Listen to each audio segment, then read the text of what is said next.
So today we're reviewing a 2016 Trek Emonda SL. It's a cold day in hell. I'll explain later. But for now, I'm just gonna have fun on this bike because it actually feels a lot better than the last Trek I rode.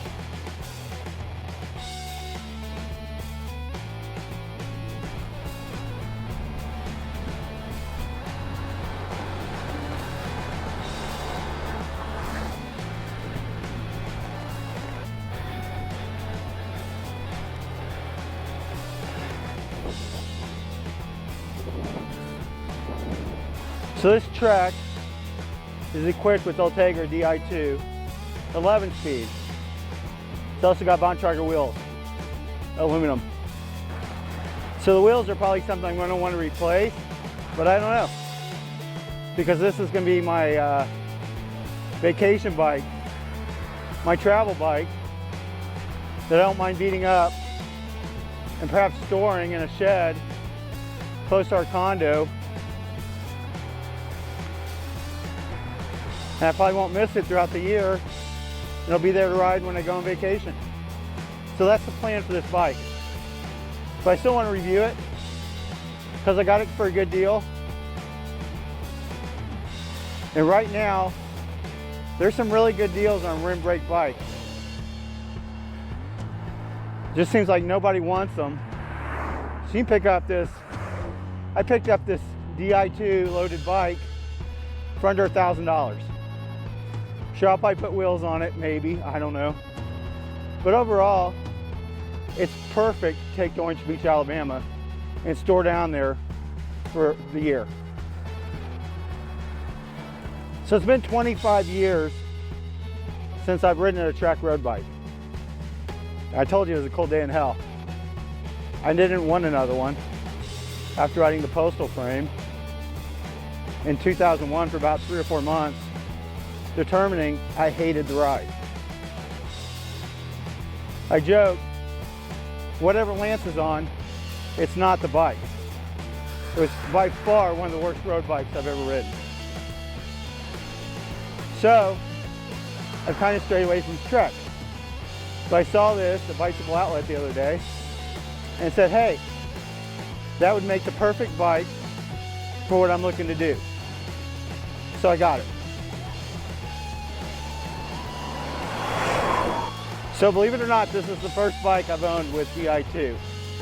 I've tried DI2 before on a loaner bike from Marbella, and the battery died up on a hill. I'm like, I have nothing against cables. But that was a long time ago. And this seemed like a really good deal for $900, so I did it. So I'm really impressed with the DI2 first of all. It does shift very quickly, much faster than my cable shifting. And it's smooth and right on every time. Good job, Shimano. So I'm listening to this wonderful band called the Wheelin' Brothers. Total surf beach music, so great. Check it out if you haven't listened to the Wheelin' Brothers. So, my path to my Giant TCRs went through Trek. I was hoping to love my Trek, but I just didn't. So I eventually wound up with the TCR through a number of trades. And that's pretty much the bike I've ridden on since 2001. There were a couple periods where I just swapped just to see what was out there, but I always went back to the TCR. And the Trek is part of that story. But this Trek has a livelier feel than the OCLV 5500 Trek Postal Frame. So I actually like the way it feels, although I'm not sure it handles as good as the TCR in the corners. And it's definitely not as compliant as the TCR. The TCR seems to have a much more comfortable ride. So I think the most beautiful word in cycling is campagnolo. Just a beautiful word that demands respect and speaks of great craftsmanship. The ugliest word in cycling is Bontrager. Bontrager. Not sure where Trek came up with that name, but I just think it's an ugly word. But I do like this Bontrager saddle that came with it. So kudos to Bontrager for that. And these wheels, they're old technology, but they're fine. They're Bianch race wheels. So rode in a strong northern headwind there, and it did okay. Nothing to complain about. The bike's good and stiff, so it's going to be a good climbing bike. I don't know if I'll be as comfortable on it as I am the TCR climbing. The geometry's different, but it's definitely stiff, and it transfers power very well.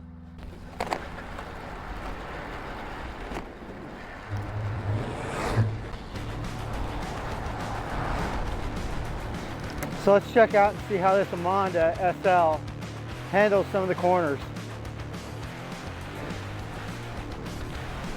It's got fierce competition with the TCR, I tell you that.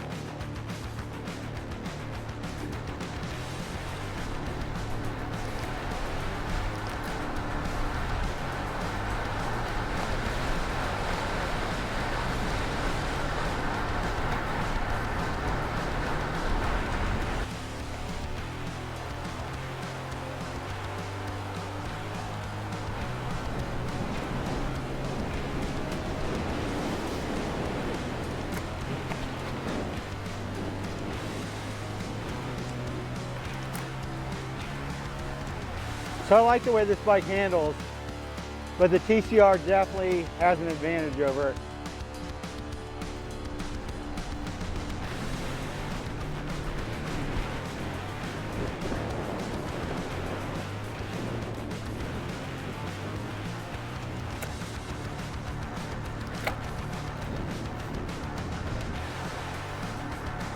The bike picks up speed nice.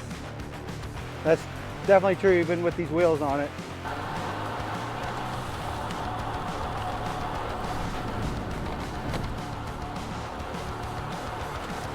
That was really nice. That felt good. So it handles very, very good. So we were doing those about 25 miles an hour through there. And the bike felt confident, felt good.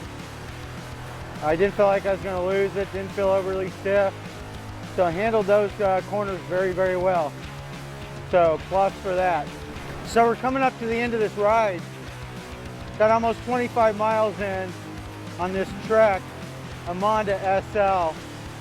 That's got the 500 OCLV carbon, so it's not the best layup carbon, but it's pretty close to top level carbon, and it rides really, really nice. It's really stiff. It's not going to be my favorite bike in my stall, but it's definitely lively and fun to ride. I've enjoyed the ride. I like the DI2, and it's going to make a good bike for what I purchased it for. And so I'm happy with my purchase. You can't go wrong with this if you pick it up as good of a price as I picked it up. I think the one thing I'd like to do is probably upgrade the wheels on it. I think if I did that, it would be really an incredible bike. So, thanks for watching my channel. Subscribe. We'll see you next time. Be safe on the road.